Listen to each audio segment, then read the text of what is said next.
Morning everyone, how's everyone doing? So as you know, in these videos I'm looking at the different attachment styles. So I've already talked about avoidant attachment, I've talked about anxious attachment style, and I've still got a few more to do. So in this video I'm going to talk about a disorganized attachment style. This is also known as fearful avoidant.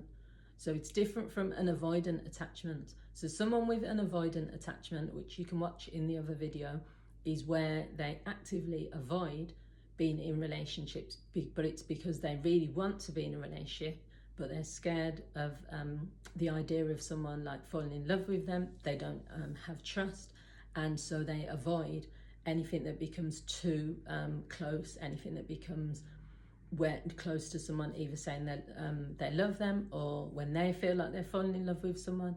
A disorganized attachment is a bit different because it's based on fear. So this attachment style develops in childhood and it comes from inconsistent or neglectful parenting. So with an avoidant person, it wouldn't necessarily mean that they've had like a childhood where there's been domestic violence, where there's been child abuse or that sort of thing. That's why the fearful part isn't there.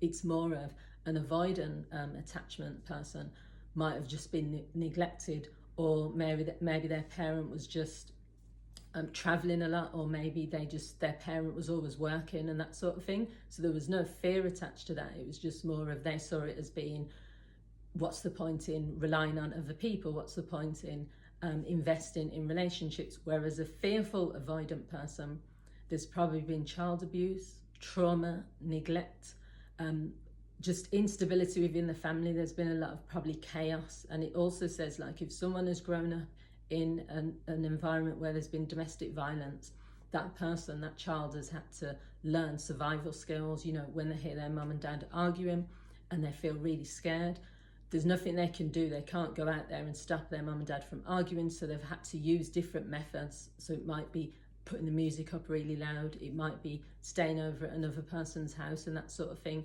So if you become used to that sort of like living, even as a child, if you become used to saying you can't rely on the adults around you, chaos is like what life's about, being in like unstable environments is normal, then when you get into a relationship with someone and they're normal, you're saying things like, I've heard people say things like, this is too good to be true, or this person's not normal, or this isn't what a relationship's supposed to be like. They're not supposed to be that loving, they're not supposed to be that kind, they're not supposed to be good all of the time. They're putting on an act. So the disorganized attachment person can't, they will not accept the person in front of them who's acting in a really loving way. They'll see it as being, what's wrong with you? So some of the symptoms they'll have is a distrust of others, a really big distrust, not just of their partner, they probably just don't trust anything. So you've got these people who have probably always got conspiracy theories, or if someone looks at them in a certain way, they're paranoid. You know, another thing is they have difficulty tolerating emotional closeness. So they would be that person who, if you do something really, if you ask them how they feel all the time. So a lot of the clients I work with actually say they struggle with talking about how they feel, even to their partner. And that could come from, I'm not saying it could be a disorganized attachment style, it might be other things, but this idea of being close to someone, it just feels too uncomfortable.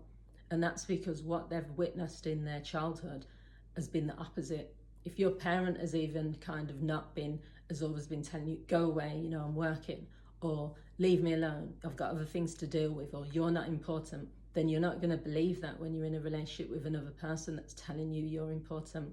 So another thing is that they can be insensitive, selfish, or controlling towards their partner.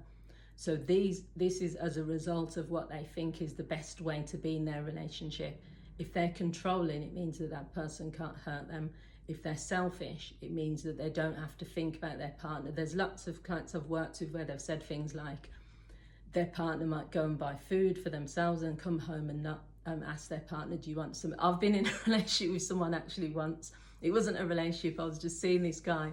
And I remember he used to order takeaway. I wasn't bothered, but it was the fact he would order a takeaway in front of me for himself, and he'd sit there and eat it. And purposely, because I knew to myself, you know, if you're going to be like that, I wouldn't even ask. I wouldn't even say like, oh, give me a bit of that. But it was just, I could see that he was kind of doing that to get a reaction. But people who are doing that, really, it's their protection, it's their way of saying, I don't want to do anything caring for you. You know, I'm not going to buy you flowers on Valentine's Day, because what if you then become attached to me, and then what if, you know, you then let me down? So it's all coming from a certain place. And the other thing really is just, it's saying really with this type of disorganized attachment style, the treatment is around helping people to model behaviours that are associated with a secure attachment.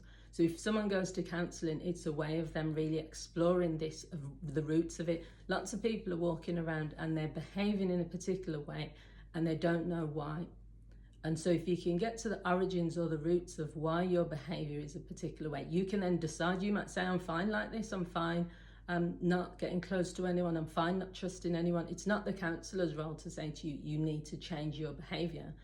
What I do anyway is look at how the behaviour is impacting on you, and then whether you want to change it or not, it's up to you, but at least you get the idea of where it's come from, what are the origins.